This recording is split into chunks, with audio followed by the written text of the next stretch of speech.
और आज हम भी इसीलिए जो है अपना बहुत, क्योंकि लंबा जो पीरियड अगर कोई किसी एजुकेशन का चलता है तो अपने आप लोग बोला यार ये तो लाग रहे, कोई बनता जनता तो है नहीं, हमारी भी जो है ना वो टूट जाती है।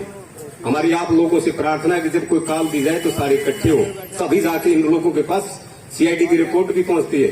अभी क्या सेक्टर के अंदर ये प्रॉब्लम है तो क्या इतने आदमी है प्रॉब्लम है, ये आपके पास सीआईडी के 10 आदमी मिल जाएंगे जो दिखाई दे, चाहे वो किसी का भी है विनिंग कैंडिडेट। और आज के दिन जो मैंने अगर मैं सीधा भी कह दूं तो विनिंग कैंडिडेट आज हमारे यहाँ अगर कोई है तो कांग्रेस है और कोई भी नहीं है।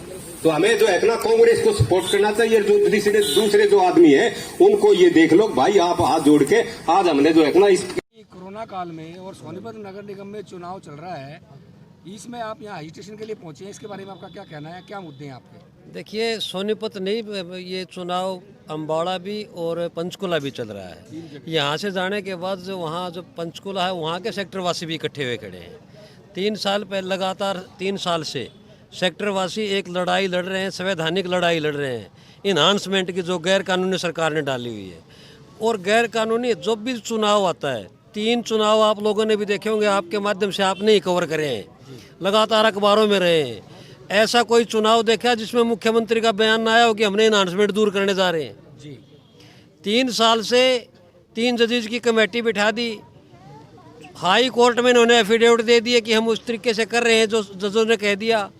इन्होंने विधानसभा में मुख्यमंत्री ने अपने वचन में कहा कि हम रिकैलकुलेशन कर रहे हैं, और आपके सोनीपत में, क्योंकि लोग समझते नहीं सारी टेक्निकल बातों को, यहाँ आके क्या कह के गए चुनाव में कि चुनाव जैसे खत्म हो जाएगा उसके तुरंत बाद हम एक नई स्कीम लेके आ रहे हैं। मतलब इसे चुनावी पुलाव कहेंगे? चुनाव पुलाव नहीं, चुनाव में ठगा जा रहा है। नई स्कीम का मतलब है एक बार फिर ठगेंगे।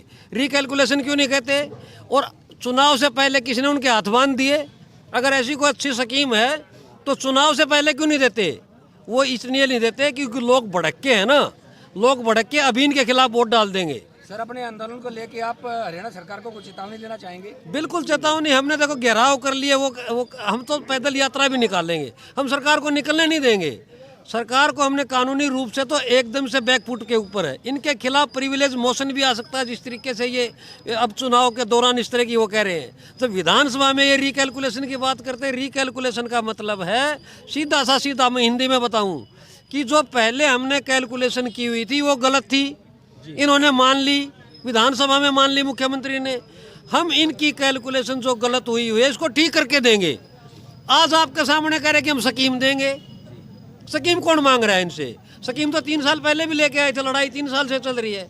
और आपने देखा होगा इस तरीके से बरगलाना मुख्यमंत्री की कुर्सी को शोभा नहीं देता कि 3 चुनाव में 3 साल तक लगातार एक ही मुद्दे के ऊपर चुनाव लड़े शहर में आके मैं इन्हांसमेंट दूर करूंगा।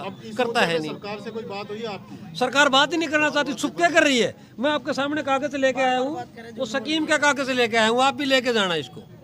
2 महीने पहले ये स्कीम है ना, स्कीम के बारे में लिखे हम करेंगे क्या, लेकिन ये अब स्कीम अप्रूव कर दी, रिकैलकुलेशन की बजाय स्कीम बना दी। तो सर, चुनाव के दौरान आप ये आंदोलन कर रहे हैं तो विशेष तौर पे आप किसी पार्टी को समर्थन कर रहे हैं क्या? हम ये कह रहे हैं कि बीजेपी को वोट मत दो।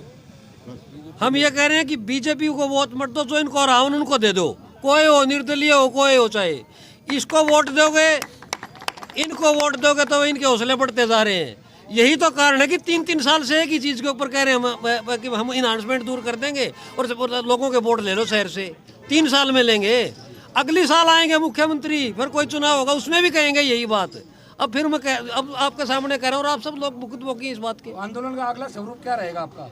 आग तो हो तो हम बैठ के फैसला लेंगे। अब तो चुनाव में हमने ये फैसला लिया, हमने बड़ौदा में भी इनका बहिष्कार किया। सरकार समझ लेगी। सरकार को चेतावनी देने के लिए कि हम अब तक आपका सामाजिक विरोध कर रहे थे। जब भी हमने किया, पानीपत में 72 दिन तक कर्मी अनशन चला, विधानसभा का घेराव चला, 4 रैली सेक्टर वासियों ने कर ली, हमने सारे संवैधानिक तरीके अपना लिए। अब हमारे पास कोई तरीका नहीं बचा था, हमने इनका विधानसभा में बड़ौदा में इनका बहिष्कार किया। रिजल्ट आपके सामने है, अब भी रिजल्ट सामने आएगा। मुख्यमंत्री की हर बात बरगला के वोट नहीं ले सकते, तो इनकी शायद इनकी आंखें खुलेंगी। फिर भी नहीं माने तो हम बैठ के फैसला करके पहुंचेंगे, चंडीगढ़ कुछ करेंगे सब। को ही मानना बंद कर दिया, क्योंकि बार बार झूठ बोलता है। जितनी बार भी बोला है झूठ बोल रहे हैं। 3 साल के साथ, 3 साल तक मैं इनके साथ वहाँ भी पूरा इसका घेराव भी कराया है, जहाँ भी करे हैं पूरी यूनियन वो बनाया है, पर हमेशा बार बार झूठ बोलता है। आज कोई डीसी साहब या किसी को ज्ञापन देने जा रहे हो आप? जा रहे हैं, किसको ज्ञापन देंगे, किस अधिकारी को? डीसी पुतला जलाएंगे। हाँ, पुतला जलाएंगे मुख्यमंत्री का। हमारा ज्ञापन यही है कि यहाँ देख ले, यहाँ देख लो। और हाँ, मुख्यमंत्री का पुतला जलाएंगे।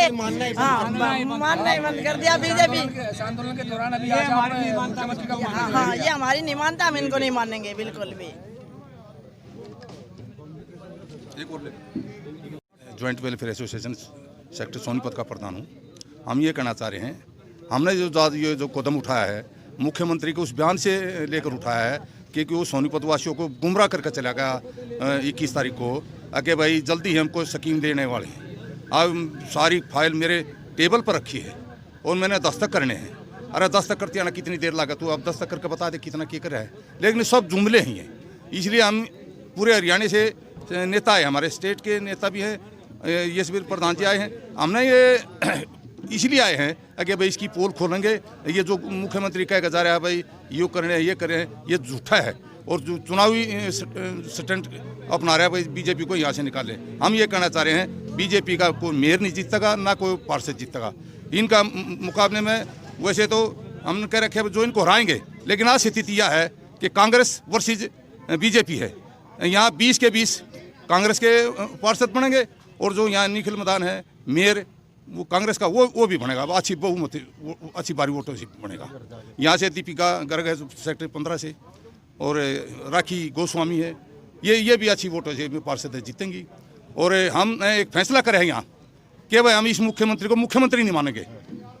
आज सब ने हाथ उठा के दिया क्योंकि ये हमारे भलाई के काम नहीं करता, हमारे पे मतलब इतने कह डाले हैं। ये हम हमारे जो घर बना रहे हैं हम वो गिर भी रखे हैं हमारे सब पे, किसी 10 लाख किसी 15-20 लाख रुपए पड़े हमारे खातों में, वो हमारे घर कहाँ से होंगे।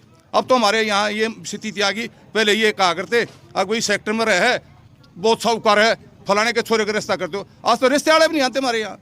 इतना बुरा हाल हो गया क्योंकि कर्जे इतने चढ़ा दिए इन्होंने। और हम आज मुख्यमंत्री जी का और प्रधानमंत्री का दोनों का हम पुतला फूकेंगे। हमने पुतले तैयार कर रखे हैं और ये हमने फैसला कर रखा है और भाई ये बीजेपी को हर हालत में हराना है, ये हमारा फैसला आज। मैं कदम सिंह गहलावत, वहाँ एमसी भी हूँ रोहतक के अंदर वार्ड नंबर 11 से, और हम इसीलिए यहाँ इकट्ठे हुए हैं कि हम 3 साल से सरकार के साथ, हरियाणा सरकार के साथ ये अनाउंसमेंट की लड़ाई लड़ रहे हैं। हमने सिर्फ उनसे एक ही बात की है कि जो हमारे ऊपर जायज़ बनती है अनाउंसमेंट वो हमारे से ले लो। ये आप हर बार जो है ना कभी 40% की स्कीम ले आते हैं, कभी 37.5% की ले आते हैं, अब ले आए कोई आपकी फुल एंड फाइनल लास्ट जो है ना स्कीम। जो स्कीम की क्या ज़रूरत है, हमने जब ये कह दिया कि जो हमारे साथ ज़्यादती हो रही है, जो हमारे पास पैसा बनता ही नहीं उस ज़मीन के, उसके आप हमारे से पैसे मत लो। इन्होंने कहा कि ठीक है ऑल राइट, आपकी बात मान लेते हैं और हम ऐसे कर देते हैं। आप हमारे ऊपर विश्वास नहीं करते तो 3 रिटायर्ड जजों की कमेटी बना दें, भाई तुमने किसका देना है और हमने किसका जो है ना आपसे लेना है। इन्होंने अपने ही अनुसार 3 जजों की एक कमेटी बना दी, उसने रिपोर्ट दे दी, गवर्नमेंट ने पॉलिसी बना दी, इंस्ट्रक्शन नंबर 63 रिकैलकुलेशन जारी होगी, इन्होंने मान लिया। अब क्या आ गया ऐसा, जब इलेक्शन आता है जब फिर जाते हैं अपनी जुबान से। और हम जो है ना पिछले 3 साल से धरने दे लिए, 72 दिन तक धरने धर लिए, हमने विधानसभा घेराव कर लिया, हमने जो है ना वहाँ क्वेश्चन दे लिए विधानसभा के अंदर। प्रजातंत्र तो रह ही नहीं रहा। आज मुख्यमंत्री जी हर बार जो है ना स्टेटमेंट दे के और फिर मुकर जाना, तो बताओ कौन विश्वास करेगा।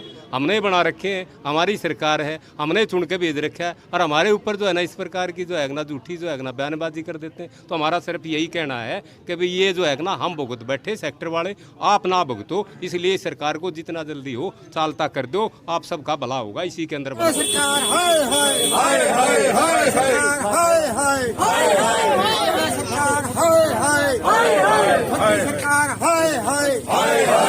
सरकार मुर्दाबाद, मुर्दाबाद, मुर्दाबाद, सरकार मुर्दाबाद, मुर्दाबाद, मुर्दाबाद, नहीं भरेंगे, नहीं भरेंगे, नहीं भरेंगे, नहीं भरेंगे, नहीं भरेंगे, नहीं भरेंगे। मोदी सरकार मुर्दाबाद, मुर्दाबाद, मुर्दाबाद,